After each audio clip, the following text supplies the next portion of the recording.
Welcome to Southwick Stories. It's been a heck of a summer. I think we've all been busy every which way but loose, but we decided we better get in here for one or two this winter and keep that ball rolling. And we've Would been you chasing agree? John for a long time. So The prized possession. The stars have aligned. This guy has been he hasn't been tough. He's just everywhere. Yeah. That's the thing. Well, he's not the only one at the table who bounces around quite a bit. No, he's not. No, he's not. But he's the one we wanted to interview. Yeah. We're sick of our stuff. We know what we can say, but he's the catch. Mr. Whalley, how are you? Fantastic. Oh, this is awesome. We've been waiting a while to talk to you. Yes, Yep. we have. Southwick guy? Most of your life? 1974-ish, 74? 73, Wow. 73. Close enough. I think the secret society must have met out in the woods somewhere and allowed him in? naturalized him and made him an official Southwick resident. They did let me in. Yeah. They did. Yep. Yep. So I think that's all official. It is, yeah. I'm very appreciative, too. And I think we are And a too. nice run. Yeah. But where did you start? Where did I start? I started in Springfield Oh, and right up in Pine Point. wow. And then when I was in 6th grade, my parents dragged me out and brought me to Chicopee. And I wasn't happy, but I survived there through high school. Oh, wow. You went to high school in Chicopee. Yeah. And I stayed with my parents through college. And I got married and bought a house. Started teaching. So college for teaching? Yeah. What grade? I'm a math major I taught high school. High school math. All grades. Started out in the less desirable subjects like Yeah. shop math and Yep. general science Sure. and stuff like that. And gradually got up to high ability classes and then started the computer department. So you started a computer department. We were the first one in the area. Yeah. Wow. That's how it... I had a National Science Foundation grant that paid me to go to University of New Hampshire for 3 summers. They paid my tuition, they bought all my books, and I had a stipend as well. And at the end of that, I had my master's degree in mathematics, and I had experienced some programming classes. I then took more programming classes at Ohio Community and STCC, to the point where I just love computers, and I was teaching a probability and statistics class, and the probability was a lot of fun and very interesting and easy to promote, but statistics It's a bear. it sucks, yeah. It's a bear. So I said, if we use the computer, I went to the town and said, we were right next door to the computer room. I said, let us go in there and we'll use the computer to do the statistics as it should be. Sure. And But when you say computer, it's not like we see today. no, it was a room, it was a room at least this large, totally temperature controlled. And the power of that machine is about what they have in a watch right now. And we did punch cards. Punch cards. Okay. That- Some that's- of our programs yeah. were stacks of cards like that. Wow. But the kids loved it. Yeah. So I went to the school committee and said, it would be really nice if instead of using this archaic stuff, at that time they just came out with the Radio Shack computer, the Commodore, and the Atari. And a lot of schools in other states were using the Commodores. But they were black and white, no graphics, and the Ataris were, State of the art. oh yeah, they were nice. And I convinced them to give me a room with Ataris. And we started teaching basic programming. We had been doing COBOL, RPG, and Fortran, which aren't really very exciting. But we did some exciting things. And as we did more exciting things, would go to the school committee and would put on a show for them. We showed them how you can make an Atari computer talk and do graphics. Wow. And once they saw the kids' excitement, enthusiasm, then they were willing to pay for yet another room of computers. And pretty soon we had 3 rooms of computers. I had This 3 is other... Agawam, right? Agawam, Yes. right. Okay. Wow. And we were by far the first in Massachusetts. And it just went on from there. When you have parents' night and you're teaching computers and programming, and the parents come in and say, "Hey, I own a business." You know, you think you can help me out? Or I used to do a lot of workshops in other school systems just to tell them what we were doing. Sure. Because they wanted to get into it as well. So it worked out to the point where I started a computer company. Before we go there, I'm just thinking of those students who had those classes in Agawam. I mean, they were at the right place in the right time. They were eminently employable when they came out with computer skills because there were no computer skills. It was a very limited repertoire with very few people at that time. A lot of the students from that era ended up in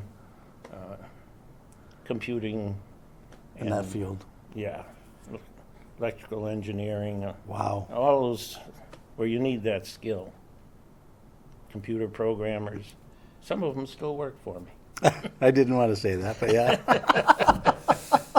Well, That was the easiest thing in the world. Absolutely, right? He's a good kid. He's doing great in school. Senior year's coming. Come on. trained them up. And, Yep. Live local. You knew what you were getting. You knew what You were truly getting. knew what you were getting.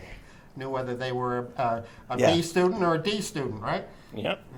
Motivated or not so much. Yeah, not Oh, so much. boy. Not so much. Not so much. So, from everything you've said, you enjoyed teaching. I love teaching. I really did. Yeah. And kids were always respectful, and I never had problems. Well, when you've got something like that to fascinate them in the classroom, everything else is going to go pretty well, isn't it? Yeah. Yeah. Even when I was teaching like shop math was a kind of a mix of bright kids that didn't really want to be there and kids that struggled. And I always try to bring in things from their real lives. Not Oh, I talk can about imagine. equations Yeah. and stuff like that. Yeah. Talk about, should you be really filling out that football ticket every week? And should you play roulette? And, things that Yeah. they could connect with. So I cut you off, but at some point you got the bug to start a computer company. So about when was that? I was forced into it. You were forced into it. Okay. I think it was The pressure. 79, 78, 79. right in there. So how did that come about? Well, like I said, I had Too many people open coming houses. to me. Yeah, too many open houses. Too many open exactly. houses. And moms and dads that had businesses and they wanted to buy a computer, and I partnered up with somebody that was selling computers and provided the software and the hardware and did some custom programmings, and I hired another couple guys to do custom programming. We did some Wow. pretty nice projects, but that was when networking just first started. Sure. Before that, everything, I had my computer, you had your computer. Right. And if I wanted to show you something on my computer, you'd have to lean over my shoulder. Bring a floppy disk, right? Bring a floppy Yeah. disk from mine to yours. Yeah. Hopefully they both did DOS, and we could exchange something. Oh, you're getting technical now. Well, but that's how it worked, right? Yes, it did. Yeah. But all of a sudden, they started talking about interconnecting them. And we spent, we were early in the business. I remember several times we were laying on the floor at the Gristmill Plaza with computers all over, all connected, stayed there all night because we promised somebody would have them working in the morning. And, by about 10 the next day, we did get it working. Wow. But it was a struggle back then. So your first, because I remember you being in a different storefront in Southwick, but so you started out in Gristmill. No, we Plaza. started in, or the Across kitchen, right from at the Summer lights House. there. Yeah. The Delmar building. Oh, the Delmar building. Okay, that was the first We place. had one little cubicle in the Delmar building. Where's the Delmar building? As you come up 57 and stop at the lights, you're looking at it. Oh, Where Kitchens of Kitchen. Distinction yeah, is that now. second floor is still for rent for you. Oh, no, it's okay. Yeah, okay, wow, there. So why Southwick? What That's year- where I lived. You lived. Okay, by now you lived in Southwick. Yeah, okay, I had been gotcha. here Okay, 7 years. okay. So it was local. Yeah. And your wife probably didn't appreciate you spreading all that Well, we hardware started in the around. house, and she eventually threw us out. Yeah, especially the late night stuff, huh? No, it was the salesman coming into the bedroom, leaning over her to talk to me. Okay, yeah. Yeah, we won't ask anything Yeah, no. more about that scenario, but it And is colorful. Anyway. The same area you live now? Where did you? Same place. Same place? I've been there, I think, 53 years. Wow. I want to come back to that, but let's stay on the story of the business. So, so from Delmar Building, you moved up the hill, right? At some point. At the Delmar building, we used to steer across the street to the Gristmill Plaza, which was just about empty back then. Had the convenience store, not much else. Not much else. So I said, you know, we were getting a little cramped in our little spot at the Delmar building. So I approached the management over there, and I figured they'd be real negotiable, and they were. So we rented a big chunk, and we started doing more retail. And we were also doing our programming. Yeah. And it worked out very nicely. And it came to the point where we needed more room. And the rest of that wing was still empty. So I went to the management at the time and said, you know, I'd like to rent the rest of it. They said, no. I said, why not? It's empty. Yeah. He says, you don't really fit the image we're trying to develop in this plaza. I said, well, okay. We wear suits every day. You know. Yeah, literally, yeah. We really did. Yeah. And not so much anymore. But we found out that the Southwick Plaza was for sale. So we negotiated with them and ended up buying a plaza. And we had to remodel it. And we used to play computers until 5 o'clock, go home and change, and come back and stay till about 2 in the morning, ripping out walls and building walls and putting in furnaces. So We you've ended up- always been like that. You've always been hands-on. Oh, yeah. Yeah, Well, literally. I never could afford to hire Nope, anybody, so understood. I've done Nope, it myself. Yeah. It had been a supermarket, right? Yeah, it was and so that's Cantel's, quite I think, wasn't it? Yeah, Cantel's, Cantel's, correct. yeah. I used to And- deliver there back when I worked for Frito-Lay in the summers when I was teaching. So that's quite a career shift for a building too, to go from an old supermarket to a computer Yeah. Yeah, company. there were walk-ins to tear out. There were the little drop areas where they had the vegetables and things like that. All had to be torn out. Wow. They had one furnace to do the whole building, and that wasn't going to work for us because we had to rent out most of the building.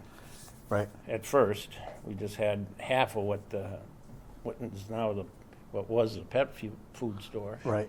We divided that in half, and had there was a waterbed store in the other half Oh. at the time.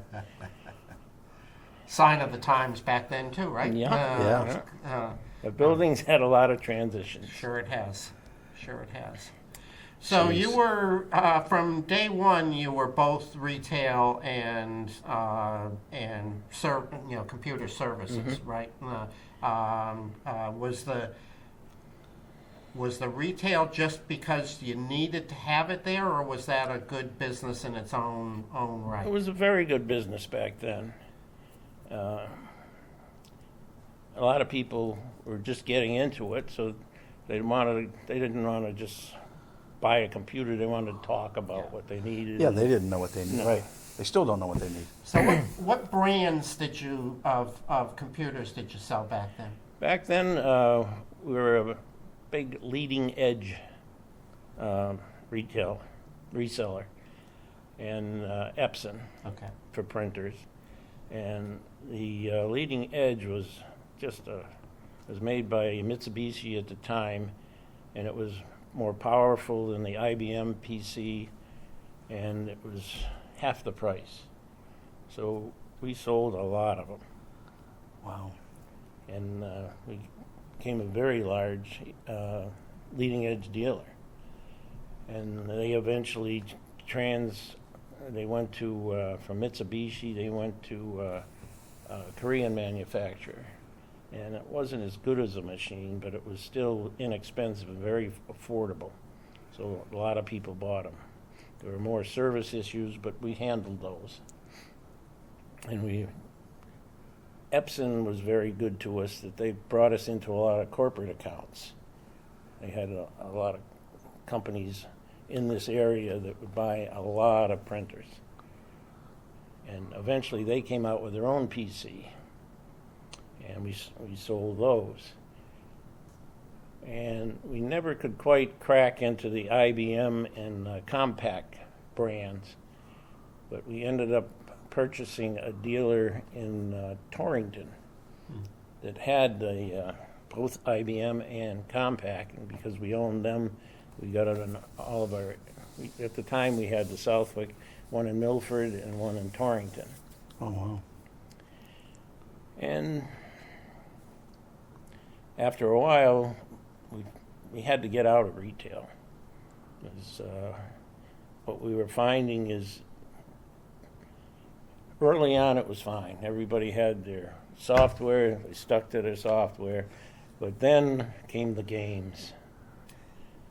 And I'd sell Joe Didi a computer, he'd take it home, he'd be running his business on it, and then one of his kids would come up and slide in a game, and it would mess everything up. So Joe would come back and slap it on the counter and say, "This does not work." And we'd go in there and we'd take all the games back off. Oh, jeez. Straighten it all back out again and give it back to Joe. And as soon as his son came back Yep. from college, Boop. he was back in there again, or would be out there. So, Oh, boy. Back then, it was Joe that was playing the computer yeah, it games. probably was. It yeah. was, yeah. It's his father I sold it to.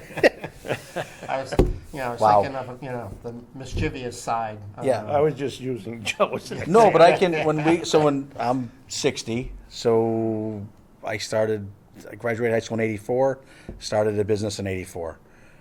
86, 87, we bought a computer, and my wife was there was one for games, and there was one for the business. Like, we literally had to run two separate systems. Just exactly what you were, and didn't think back then that was why, but thank you. Oh, Yeah. that's why. Like, literally, we kept them separate on every level. Yeah. So, because one of my sons is going to ask me, about what year did you start selling leading edge? Because that was a phenomenon when they came out, because they were cheaper and they were better, and that happened several times over, right? In that business, somebody kept coming up with Oh, I can the next imagine. best thing. Most of those brands, with the exception of Epson, they're gone. They're out of the. At least they're out of the. Almost micro. all of them are gone. They're all gone, but there was a new guy on the block every 6 months. And so, when do you think you started selling leading edges? Probably about 85, 86, right in there. Yeah, that was my family's first computer. We went down to Whalley. That's why I knew where you were, and it was a big deal.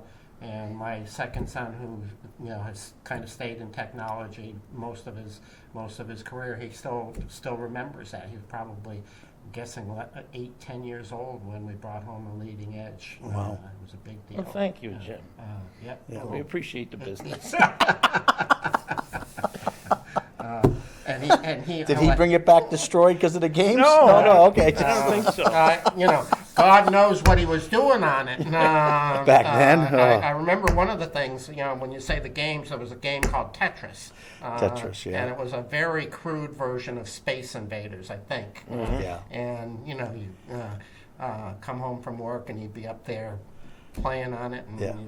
say, you know, you working on your homework? It's like, no, I finished that a couple hours ago. Yeah. I'm playing. I'm playing the game. You know, but anyway, so at some point you outgrew the Southwick Plaza and you moved Well, over. at one point, about every 2 years, we took over more area. Yeah. And to the point where we had the entire building except for that little corner, the designer's edge. Other than that, we had the whole, it's about 19,000 square feet. We had it. So Roma, Totally when was occupied. Roma in there? Roma- 80, 78? He moved out right about the time that I bought it. Oh, wow. And we were cleaning the pizza dough out of the drains for Yes, the you next were. 5 Yeah. years. Okay. Yeah, that's kind of unforgiving stuff too, right? Yeah, When yeah. it gets dried Oh, out. yeah. So he moved over to the house, Yeah. right? And okay, and The you bike grabbed the shop. whole plaza. Yeah. Yeah. Wow. Wow. But eventually you moved up to where the business is now, right? Yeah, I don't remember what year it was, about 25 years ago, I Okay. think. We decided we were really out of the retail. Yeah. Yeah. So there was no need to be downtown. And there was a lot of land for sale down there, and I ended up buying 20 acres, which I'm very glad that I did now, Yeah. because we're gradually filling it up. But, yeah, we built the original building. 2 years later, we put on an addition, Oh, wow. and well, it's been 20 years now, I think, Yeah. that we built the new building. But we were, for quite a few years, we were renting up at the old digital plant up past Yep. Barnes, and going back and forth with trucks. It was tough on everybody. If you Yeah. wanted something, it was always there. Even though we have, you know, a decent sized warehouse in our original building over there, it's not nearly big enough because the difficulty in getting materials now, when you order a large system, say you're going to equip a whole store with computers, registers, printers, security, you order the system and we order it, you'll get some of the stuff in a couple of weeks. Some of it maybe a month, some of it maybe 3 months, and some of it maybe 11 months. Wow. But that stuff that came in 2 weeks Got is the going to store. sit there Yeah. until the last piece comes in, and then when that comes in, we configure it and deliver it. But in the meantime, your inventory is, and we're renting 50,000 square feet up at of warehouse space, going back and forth. We had one truck that just went back and forth all day. Now, 60 feet. Pick up the You probably pallet, get the same look. Oh, it's at the other you building. hit a remote, and one door opens, go in, you're in the other building. Nice. So you mentioned earlier that at one point you had touch points in Torrington, Southwick, of course, home base, and Milford, which is considerably east of here. How big of a footprint does Whalley Computer serve today? I mean, where are most of the customers? Are they right here in the immediate area, or is it a bigger? Most of them are in the Northeast, but they're all over the country. Okay. Okay. Because if a company has headquarters in this area, they could have stores and or offices all over the country. We have technicians in a lot of different places that service those accounts. Wow. So you're a national company. Yeah, we Okay. even do some international work. Okay. Okay. You know, I don't want to pry into any, sensitive company information, but what can you tell us about, Whalley Computer today? What, give us at least the sales pitch, what it is you do and who you are. Oh, that's a good idea.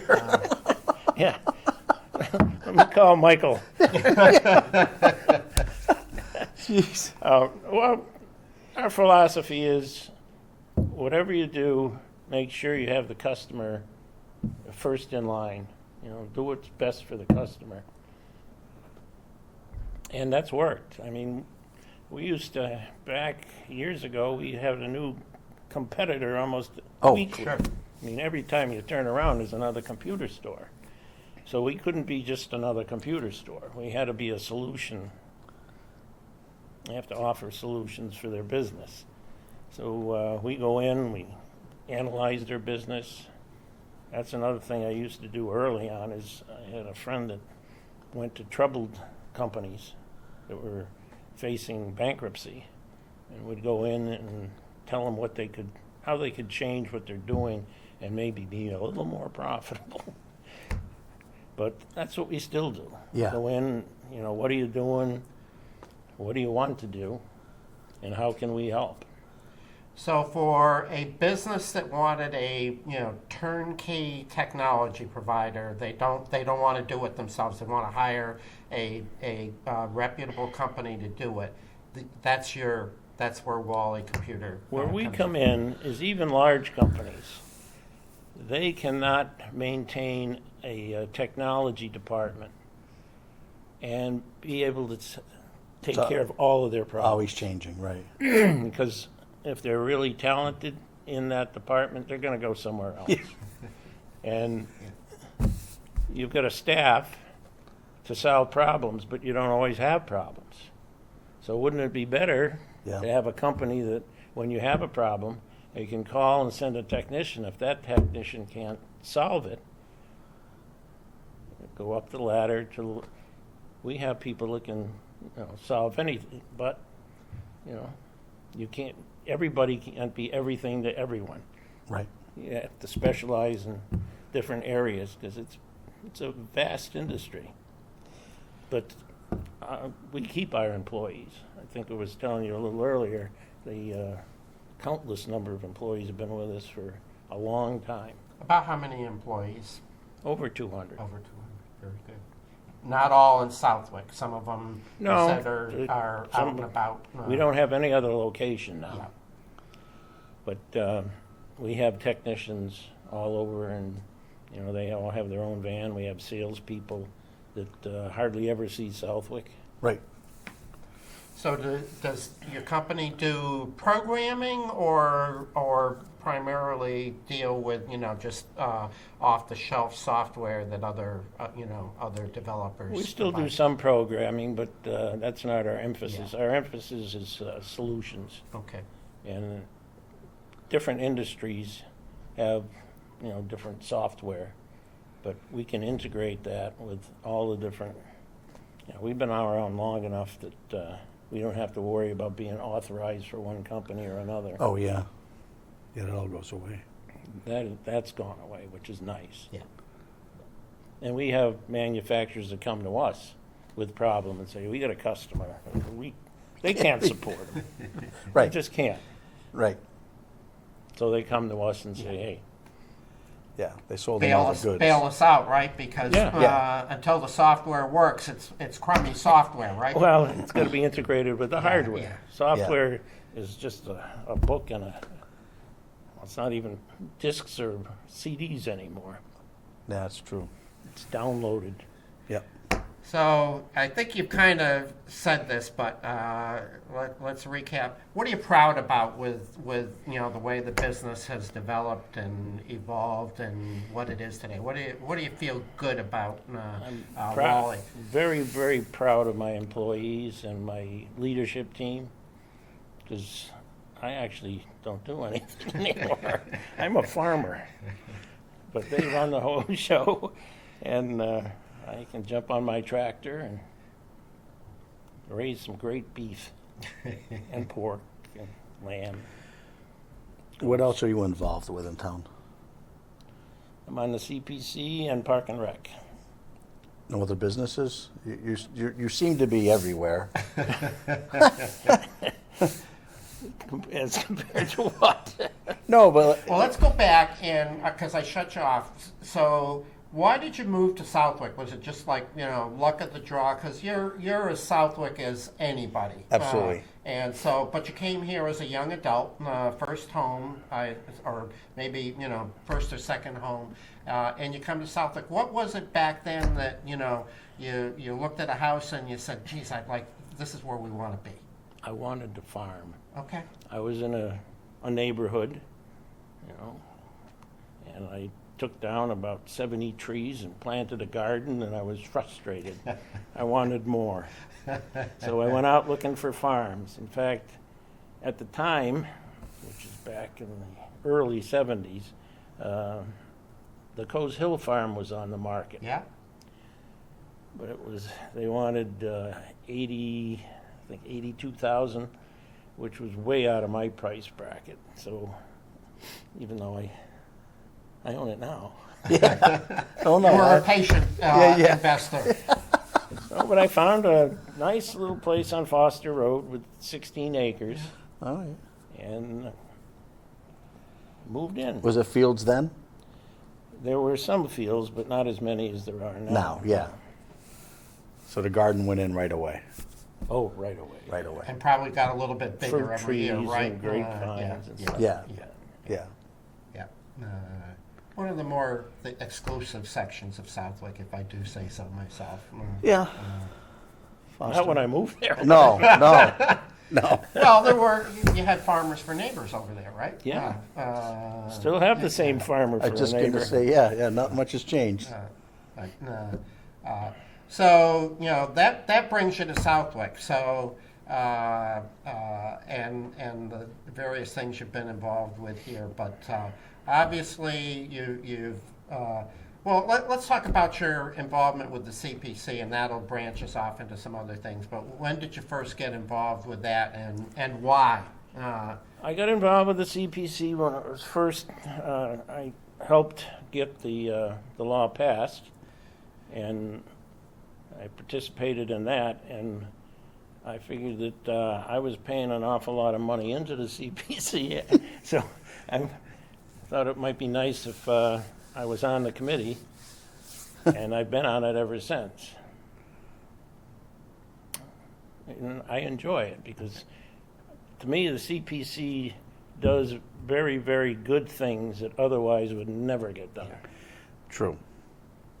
Yeah, it does. I mean, we try to be very diligent in the fact that we want to do things that matter, things that enhance the lives of the people in Southwick, but would never get done with the tax dollars. And it really wouldn't. No. It just wouldn't. We go through the process every year, and money's tight, and yeah, you're absolutely right. None of that would ever have gotten done. The greatest thing for Southwick that we've ever done is pass the CPC. So from your original place on Foster Road, was your next purchase the property on Coes Hill? And that was double MB, right? Before. The first purchase was across the street from me, Okay, and right in front of had a Patriots big Way, borrow right? and steal to get by that. How It's was only- banking back then? Not good. No, right? Small business owner, something called computers, and you want to borrow money? Well, I from the can- bank's perspective, computer companies came and gone. That's right, yeah. They were gone. Yeah, If literally. they last 4 or 5 years, that was That was big. considered good. Yeah. And so we weren't well received in the early days, No, I can imagine. but we're good friends now. I bet you are. That's cute. So you bought across the street. Out across the street, then I bought some houses, a couple houses up on South Long Yard, whose land came all the way back to my land. Gotcha. So I was able to grow in that direction. Yeah. And I bought, I went to the Double MB, to Monjo's. They owned it at the time. And the Coes Hill property was residential, and the College Highway Tannery Road Yeah. parcel up behind the brewery Up behind the brewery was residential, but the other is industrial. Industrial. So they couldn't find anyone that, that wanted to buy both. Yeah. And they were insistent that they sell It'd both all go, yeah. and all go at once. And I met with them, and I said, look, I don't care about residential, I don't care about industrial. I want to farm it. They said, great. Win-win. So we came to an agreement, and they were going to have an auction to sell off all of their equipment. I said, oh, please. Can I just buy it and save you all that aggravation and all these commissions you're Sure, going to pay? absolutely. And we came to a very nice settlement. So I ended up with all the equipment, which they happen to have similar equipment to mine. In fact, in a lot of cases, the same exact equipment. Oh, wow. And in farming, if you don't have two of everything, you're gonna have a lot of problems. You have a lot of problems anyway, but you have a Yeah, solution. you have a solution. Get the other one. Yeah, get the, So, so now you've been a farmer all along, but tell us about your farming activities today. So what are you doing out there with the land base and the barns and the equipment? Tell us about that. Well, I rent quite a bit of land. I rent a lot to the Calabrese people, lovely people, and Mr. Woodger up in Granville. It's a nice thing. Farmers are nice people. We get along great. And I raise cattle, lambs, goats, pigs, chickens. And right now we have, I think we're about 40 head. wow. We were at 46 or 47, I think. But we brought some of them to auction. So are you raising breeding stock for other people? Or are you breeding cattle? Or are you raising cattle that go to the beef market? We raise cattle for our own use. They're all grass-fed, no grain. If you've gone down College Highway, you've seen several hundred bales of silage hay. Yeah. And that's what we Pile feed in them. there. And it's high in protein. They get big and delicious. It's what they call those big marshmallow. Right. Yeah. On Yeah, Facebook, yeah, yeah. 'cause Snowballs, they don't- marshmallows, they- whatever. people don't understand that what's inside of those. But I think the important point, you're being humble about it, but I think it's important to understand that for the local farmers, it's very important that there be additional farmland for them to rent that they can, use to, extend their own resources. I think all of the major farmers we have in town rent land from various other landowners, including you, John. Yeah, it's hard to preserve it when there's a huge temptation. You know, get a little tear in my eye every time I see another piece of farmland get developed. Yeah. Painful. So as much as I can do to prevent that, I do. So what else do you want to talk about today? The weather's pretty good. Yeah, a little chilly. A little chilly. A little chilly. Yeah, you want to go out there Little chilly. and move some giant marshmallows around. No, as soon as I walk out the door, I wish I was in Punta Gorda. Yeah. Ain't that the truth? So you came here. I think you said 50 years ago to live a life and start a business and satisfy your urge to farm. Looking out there, I don't know. After you and I are gone, Joe's still around. What's your That's 50-50. What's your vision, for the town of Southwick? What would you like? What would you like the town to look like? What would you like the town to be? Sometime in the down the road. I'd like it to be just the way it is right now. And not the piece by piece developed into other uses. No, Am I putting words in your typewriter, or? No, that's No. fine. Uh, I'd like to, save as much farmland as we can. And there ain't many left. There's property left, but the farming farms side, themselves, yeah. Yeah, the number of farms, the Yeah, number of commercial right. farms is limited. it is. And we're lucky that some of that big acreage stays how it does, regardless of how it stays there. Our tax base doesn't seem to hurt the guy with 50 acres as much as maybe other towns would. So they can afford to, the one house and the barn and the Well, 30 acres. 61A was a huge thing. Yeah, If it weren't for that, I couldn't afford to keep all that land. yeah, you're right. Yep. Just because it is so important, but just describe for a moment 61A. What's that mean in terms of real estate tax? 61A is a program to save farms. If you're farming, you can designate a certain area of your farm, as long as it's not a house. You have to cut out the house, but all of that land can only be taxed at $50 an acre. Whereas if it was taxed at its real best use, it would be millions. Yeah. So no one could afford to keep. It certainly makes it more affordable to keep it in farming as opposed to sell off a piece of it in order to pay the tax bill.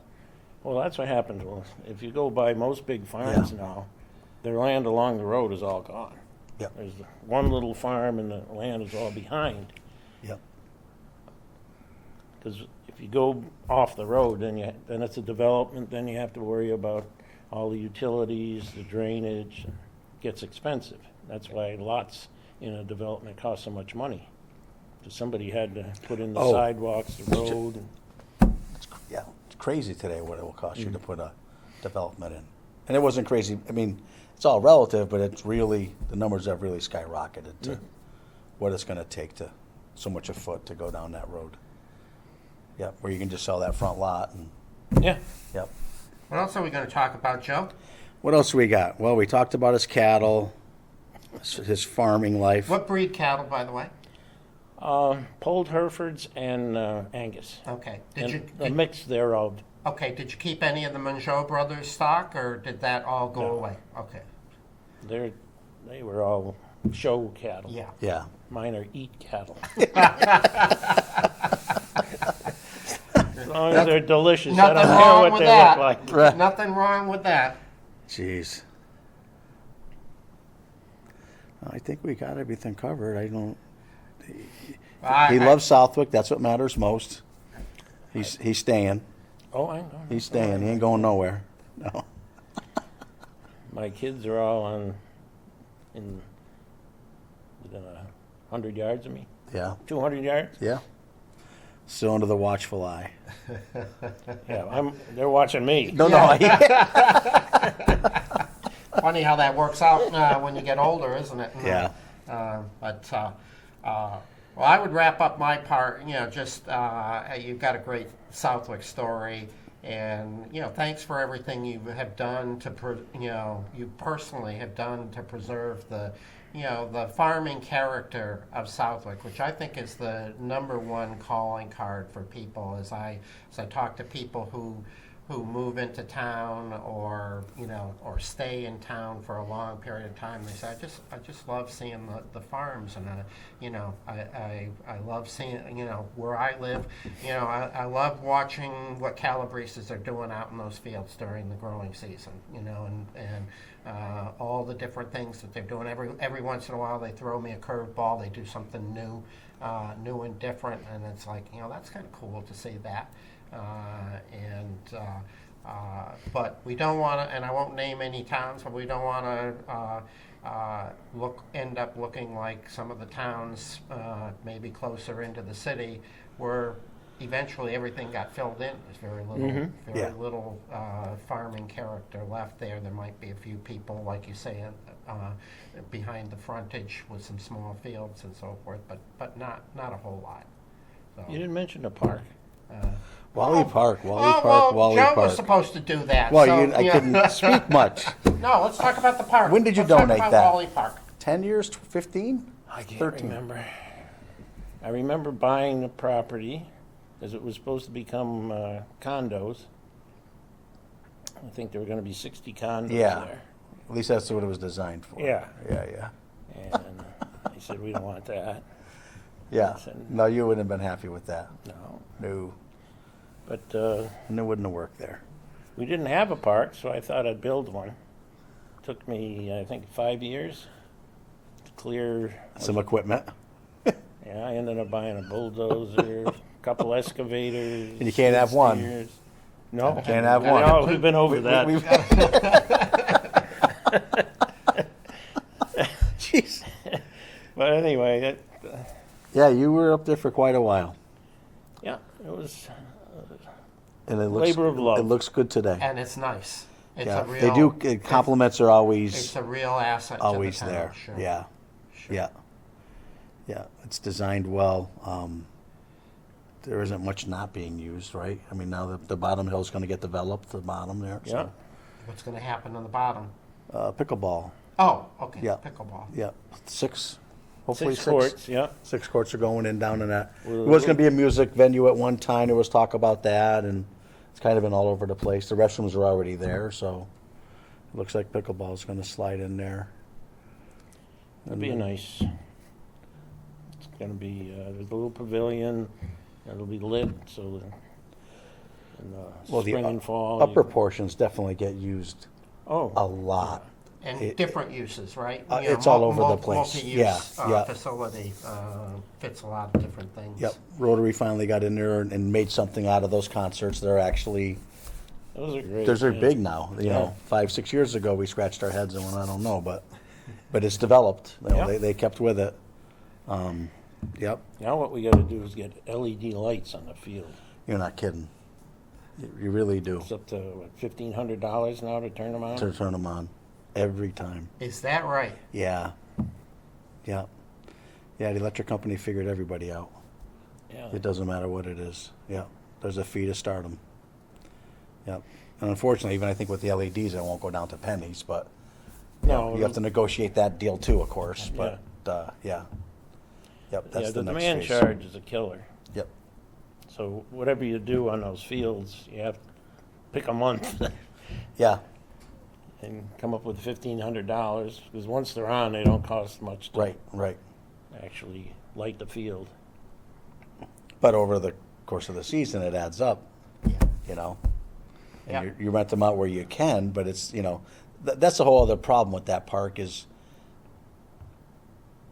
I'll get in trouble, but who cares? It just seems like they haven't took the proper steps to absolutely manage that park staffing wise. You know, like you got a couple part-time guys that mow lawn.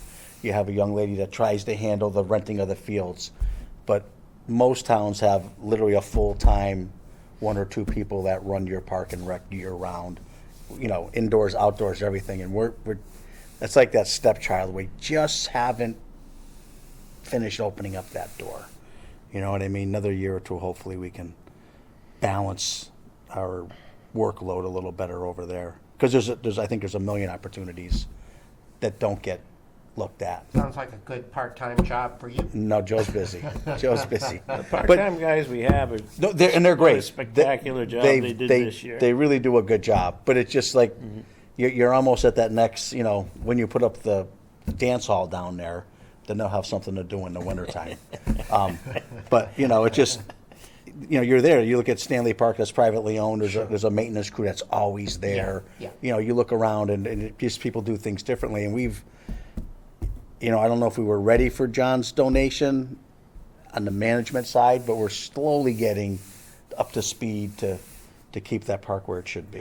Growing pains, Oh, like a lot of absolutely. things Yeah, in, yeah, in this yeah. town, that you Yeah. go from being a small town to, you Yeah. know, a more, And of course, it sits desolate all winter, and then when spring hits, it's go, Yeah. go, Yeah. go. You know, and I think by the fall they're tired. it is well maintained. They do a great job. They do a There's great 3 job. guys up there, I think, that and, really hustle. Yeah. You know, it's, they do credit to it. I don't think They they take care of the rail trail as well. They do, yeah. And I don't think people realize how big. What's the square footage up there? I mean, you're not just mowing your backyard in the Yeah. afternoon and going on. It's We just cleared 35 acres. 35 acres. There you go. That's a lot of mowing. That's a big It's a lot of mowing. Yeah. Yeah, a lot of weed whacking. Literally. That's yeah. the hard part. Yep. Yeah, it's all the small stuff. Well, thanks for throwing that in. What else did we forget, John? I don't know. I don't know how we overlooked that, but Yeah. we did. You know. Yeah. Whalley Park, the rail trail. You asked me what I was proud of. I'm Yeah, really proud of that. no, you Yeah, should be. absolutely. You should be. That's Yeah. A great resource for the town. You know, when I think the sign's gone. There used to be a sign that said, you know, Southwick's a recreational community when you drove into town. I think it's still there. It just got smaller. People Yeah. people would ask, what does that mean? And you go down the list of things. Yeah. And Whalley Park's definitely on that list of things that give us recreational opportunities. And they know where it is. You know, you can, Yeah, that's you know, right. Southwick and, Whalley Park. I know where Whalley Park is, yeah, because so-and-so had a game from another town and, you know, a ton of activity there. And I think our seniors, right, our varsity teams play over there. Yep. Soccer, I think, and baseball, which was huge, the night games. Wow. You know, we'd never have that before, Yeah. right? Yeah. Yeah, You the know, night games are awesome. Yeah, now you got night games, it's beautiful. Yeah, we're getting there, little by little. What are we doing, kiddos? It's been an hour. We can thank my wife for putting you- up with me for 50 years. Why don't you look into the camera? Yeah, don't look at- yeah. Thank you, know, dear. Yeah, Yeah. so she doesn't miss it. No, Yeah. It won't sound as good coming from Joe and me. no, it won't, no, no. She's part of all of this. Yeah, she put up with a lot. Yeah. Yeah, Oh, she still does does. a lot, too. She's, Oh, yeah. yeah.